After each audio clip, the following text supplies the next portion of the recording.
Student, पिछले part में हमने प्रकाश के गुण, किरण पुंज तथा प्रतिबिंब के बारे में अध्ययन किया था। इस पार्ट में हम दर्पण के विषय में अध्ययन करेंगे। तो सबसे पहले दर्पण क्या है? दर्पण एक चिकना और चमकदार पृष्ठ जो कि प्रकाश किरणों को परावर्तित करता है।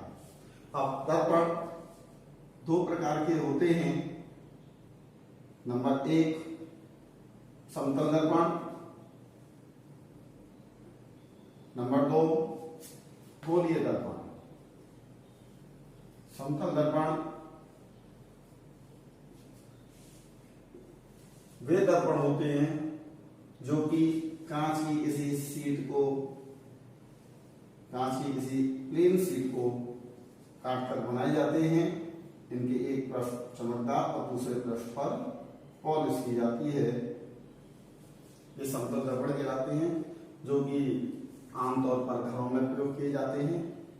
गोलीय दर्पण, जैसा कि नाम से ही है गोलीय, तो गोलीय दर्पण कांच के खोखले गोले से काटकर बनाए जाते हैं। अर्थात वे दर्पण जो कांच के खोखले गोले के कटे हुए भाग होते हैं गोलीय दर्पण कहलाते हैं। समतल दर्पण में हम पॉलिश किसी भी पृष्ठ पर कर रहे हैं, समतल दर्पण ही बनता है। किंतु गोलीय दर्पण में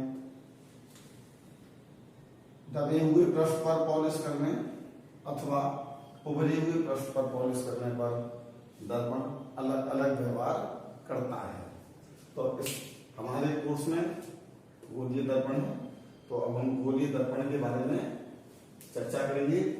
तो हेडिंग हमारी होगी गोलीय दर्पण। गोलीय दर्पण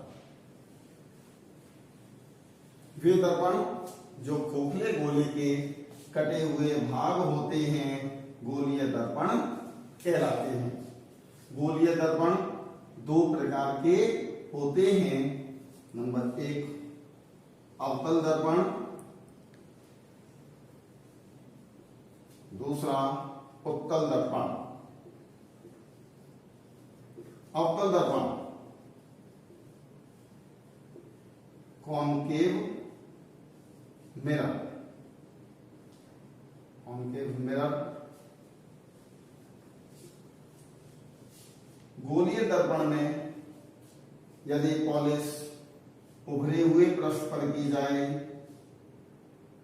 तथा परावर्तन दबे हुए तल से हो तो इसे अवतल दर्पण कहते हैं। अर्थात वे गोलीय दर्पण जिनमें परावर्तन दबे हुए तल से तथा पॉलिश उभरे हुए पृष्ठ पर होती है अवतल दर्पण कहलाते हैं। नेक्स्ट उत्तल दर्पण कॉन्वेक्स मिरर।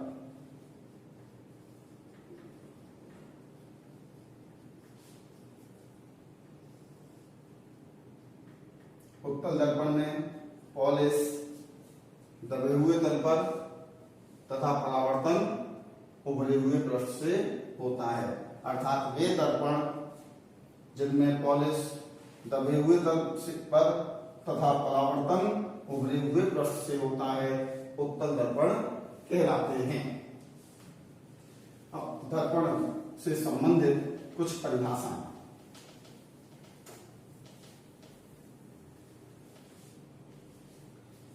दर्पण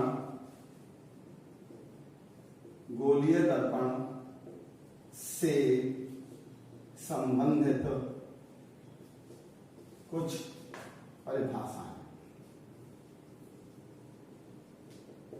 नंबर 1 ध्रुव, पोल।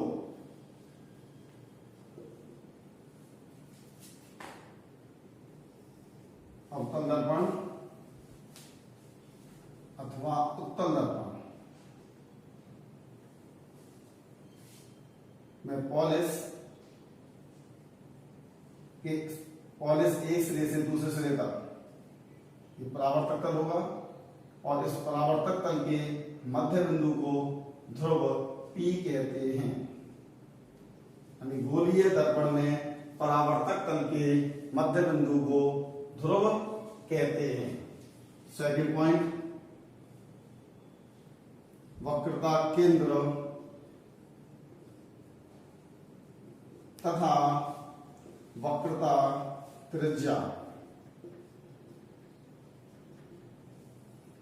प्रत्येक गोलीय दर्पण किसी खोखले गोले का कटा हुआ भाग होता है। अवतल दर्पण अथवा उत्तल दर्पण। यदि पूरा किया जाए गोला बनेगा। इस गोले का यहां केंद्र है और यही केंद्र इस दर्पण का होगा और इस केंद्र को हम इस दर्पण का वक्रता केंद्र कहते हैं। तो गोलीय दर्पण में परावर्तक, गोलीय दर्पण में गोलीय दर्पण जिस खोखले गोले का कटा हुआ भाग होता है उस गोले के केंद्र को दर्पण का वक्रता केंद्र कहते हैं। इसे C से प्रदर्शित करते हैं। ध्रुव से वक्रता केंद्र तक की दूरी को वक्रता त्रिज्या कहते हैं। इसी प्रकार उत्तल दर्पण में ये ध्रुव है, इस ध्रुव से वक्रता केंद्र तक की दूरी वक्रता त्रिज्या कहलाएगी। तीसरा पॉइंट, प्रकाश मुख्य अक्ष।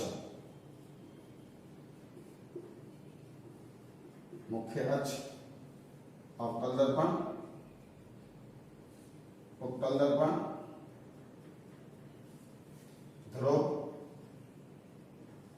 वक्रता केंद्र।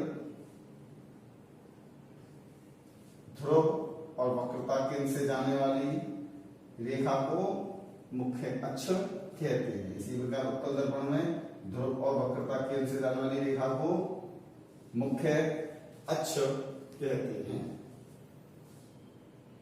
नेक्स्ट पॉइंट, चौथा पॉइंट है फोकस तथा फोकस दूरी। अवतल दर्पण, ध्रुव, वक्रता केंद्र, इनसे जाने वाली रेखा मुख्य अक्ष। मुख्य दर्पण में मुख्य अक्ष के समांतर चलने वाली प्रकाश किरण परावर्तन के पश्चात फोकस के जिस बिंदु से होकर जाती है उसे फोकस कहते हैं। इसी प्रकार उत्तल दर्पण में ध्रुव, सेंटर,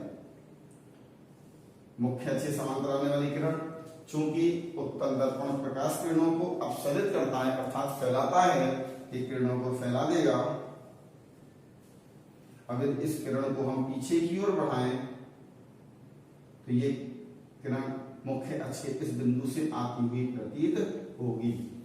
तो इस बिंदु को फोकस कहते हैं अर्थात मुख्य अक्ष के समांतर चलने वाली प्रकाश किरण परावर्तन के पश्चात जिस बिंदु से होकर जाती है अवतल दर्पण में अथवा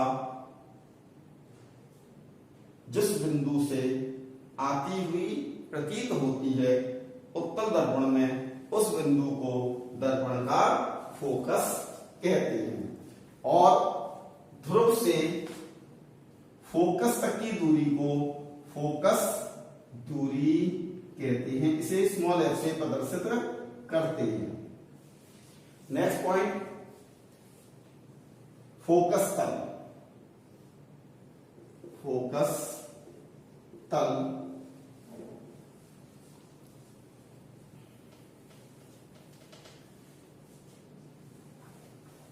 अवतल दर्पण, उत्तल दर्पण,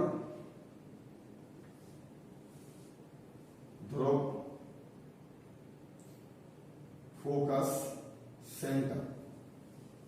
ध्रुव, फोकस, सेंटर मुख्य अक्ष के लंबवत तथा फोकस से गुजरने वाले तल को फोकस तल कहते हैं। इसी को आपको तल दर्पण में मुख्य अक्ष के लंबवत तथा फोकस से गुजरने वाला तल फोकस तल कहलाता है।